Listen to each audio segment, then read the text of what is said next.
Hello friends, welcome back to my channel. Today is week 4 of the Stay Spooky Sew Along from Fort Worth Fabric Studio. As you can see, I've got all the blocks on my wall behind me and it's getting really full. So this week we're going to work on the last block, the wonky stars, and then next week we'll put this whole quilt together. I'm super excited to see how this is going to turn out. It's really cute. I love those pumpkins. Pumpkins are my favorite thing for the fall. So I can't wait to put this whole quilt together. But for today, let's get those stars together. Here's all the pieces for the wonky star. So this is the side and the top piece. So I'm going to set these aside for a minute. And these pieces all here are part of the star. So this is going to be the centers of our stars. So I'm going to set that guy aside.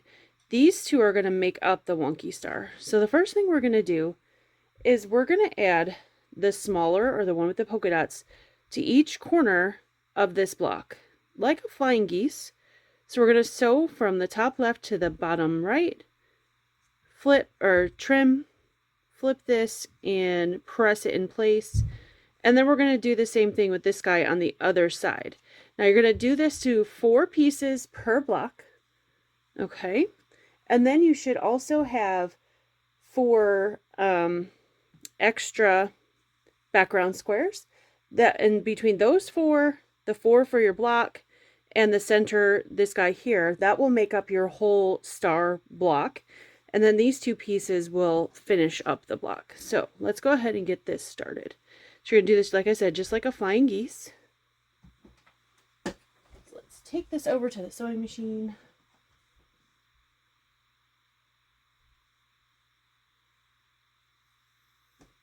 And you can draw a line on the back of these if you like. I've got the seam guide tape, and since this is a smaller block, I'm comfortable with not drawing the line, but definitely do if you need it.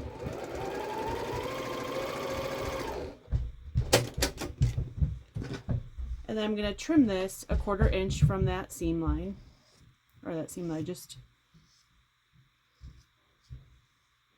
sewed. And then I'm going to press this.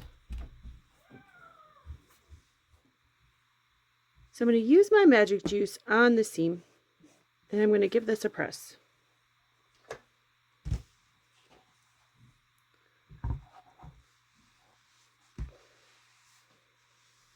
And you're going to do this to all 4 pieces for the 1 block, and we're making 4 blocks. So you could do all of them at once. You could do 1 block at a time, whichever works best for your brain. Sometimes getting 1 block at a time done works better for some people. Sometimes it works better for me too. I'll do 1 block and then I'll chain piece the rest just to see how it worked, how it's going to look and all that. Okay, the next thing we're going to do is we're going to take this piece right here, lay it right sides together, stitch from the top right to the bottom left. We're going to do the same thing we just did. We're going to flip it, trim it, flip it, and press it.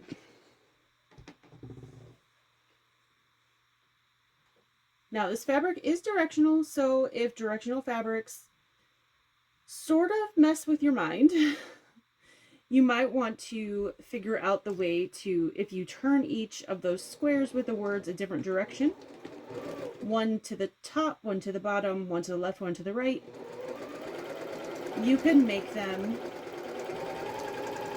all go the right direction in your block. But that's only if you have OCD like me and need all your directional fabrics to go the correct way. Don't stress over it. Once it's in the quilt and quilted, you probably won't even see it. So I went ahead and trimmed that. And I'm going to give it some juice. And I'm going to go ahead and finger press this and then press it with my iron. All right. So as simple as that, you're going to make 4 of these per block. And once you have all 4 done, then we will make this block, which I've got them done over here. So I'm going to set these guys aside. We're going to make the star center. So I'm going to go just like that. And the smiley faces in the center, the jack-o'-lantern faces, are directional as well. So again, I made all these fabrics go in the way of the directions, because I need that for my brain, but it's okay if you don't. It's just me. And like I said, once we have this whole quilt together and it's Quilted, you probably won't see it anyway. Okay, I already put the bottom row together just to save some time. But as you can see, I got all my fabrics the right way for me. I'm going to just add these two to the sides. I'm going to press those. I think I pressed those out. Yeah, I'm going to press those out. And so the center one I'm going to press in. So all 3 rows nest really well.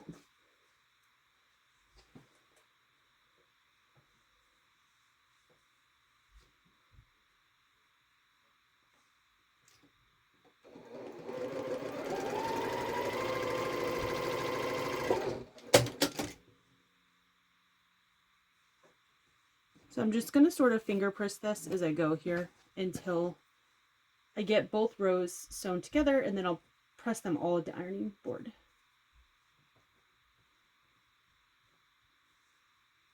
When you're making blocks like this, I try to make as many components as I can before I change what I'm doing. So I try to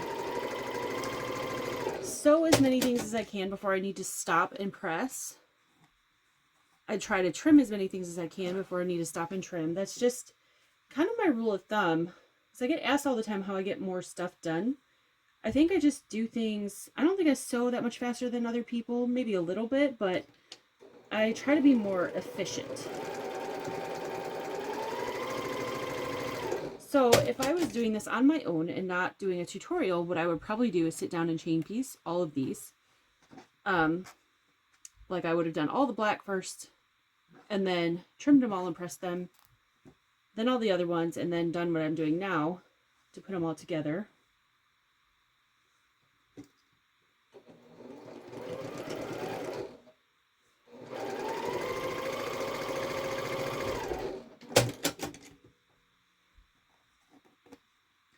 And then also, if you've been sitting and sewing for a while, it helps to have like the pile to trim and press, because then you can get up to do that and not be sitting so long, because I am definitely guilty of that. Sometimes I sit too long in my chair and I forget to get up, and then I get up and I'm all stiff. So I'm just going to add some juice to these, and then we'll press them with the iron.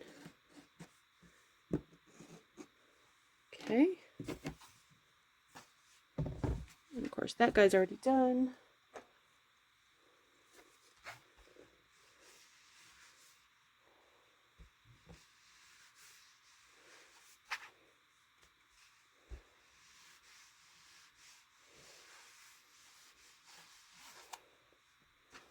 All right. And that's one of the glow-in-the-dark fabrics, so these little wonky stars are going to glow in the dark. I believe that's one of the glow-in-the-darks. I think the faces were. Okay. All right, so get this out of the way. I'll lay this block back out so I make sure I put it back together, or put it together correctly. There we go. All right, so now I'm just going to sew all 3 rows together. And again, I'm going to put all the rows together before I press. I'll just sort of finger press as I go.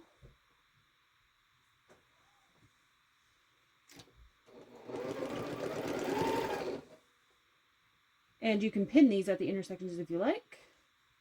But since we press them opposite directions, they should nest up pretty well.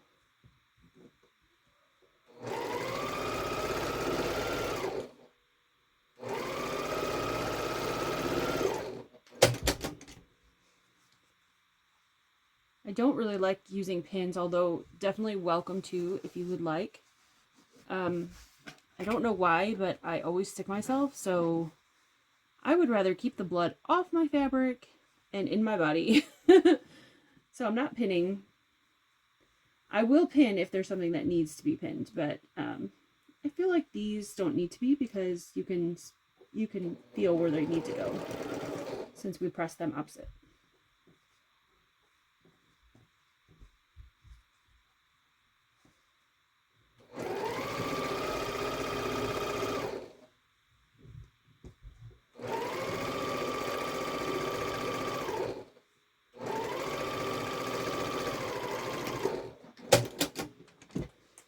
Okay. And I'm going to press that with my fingers. All right, so let's put some magic juice on that guy.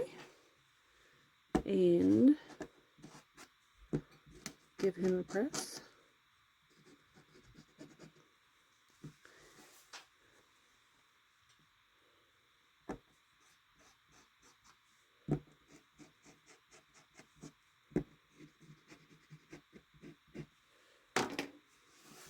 All right.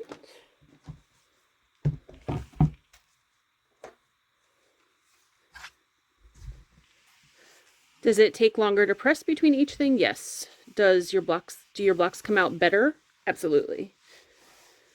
So I always recommend pressing between each step. I know it does add time, but we're not really in a race, right? So I would take the time because it makes your blocks come out that much better. All right, there we go. Put my iron down over here.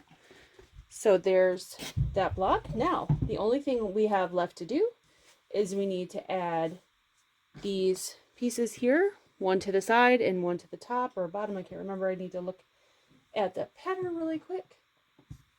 Let's take a peek. Yep. So you're going to add one to the side of your star. And then after you get that together, you're going to add that piece to like the top. So let's go ahead and do that. Now, one tip I'm going to give you is you may want to wait until next week and you see the final layout. If you're like me and you need these to be directional, depending on where, if you've made your whole block directional like I did, depending on where you set these next pieces is how it's going to set in your quilt. So I can't tell you what that is today, but if you're like me and you need your things to go directional, you might want to wait, just because depending on where you put those pieces is how your block is going to set in your quilt. Okay? Let's go ahead and sew one together so I can show you.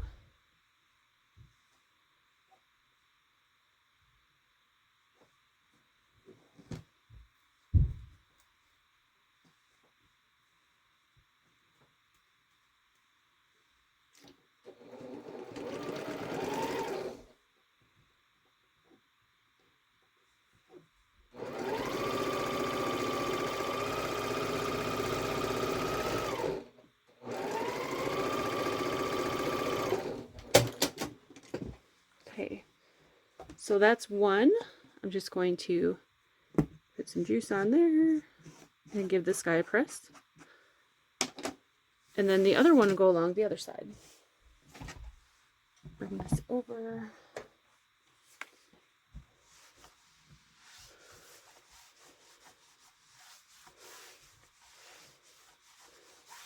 I really hope for the most of you that you don't care which way the fabric goes, because it'll make your life a lot easier. You won't have to be overthinking it like I am.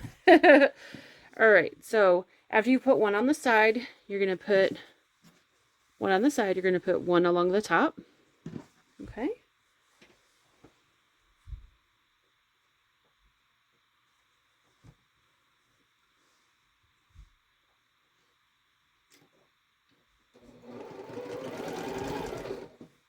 All right.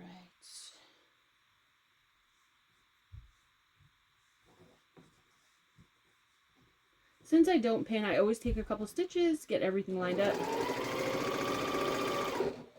and then keep on going.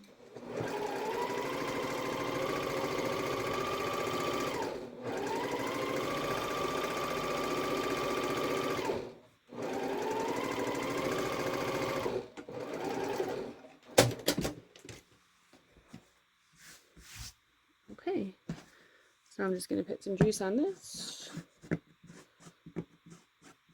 And you definitely don't have to go through all these steps that I do as far as this juice stuff and all that. It's just, again, my little quirks. Everybody has their own, right? Their own way of doing things. So that's my way. All right, so I'm just going to press this. And that's it. This block is done. And you're going to make 4 of these. So it shouldn't take you too long. This week's going to go fairly quickly. And especially if you chain piece all of these. Obviously, I'm only showing you one, so I'm not chain piecing. But it should go fairly quickly. So let's take a peek at all these blocks done. All right, well, you can see I've got a wall full of blocks here. I can't even fit my stars on my block, but I've got all 4 of my wonky stars done here. So all set for next week. Next week is the final assembly. I'm really excited to put all this together and see what this quilt is going to look like. So meet me back here then. And in the meantime, happy sewing. Don't forget to post pictures in the Facebook group. And I will see you soon. Bye!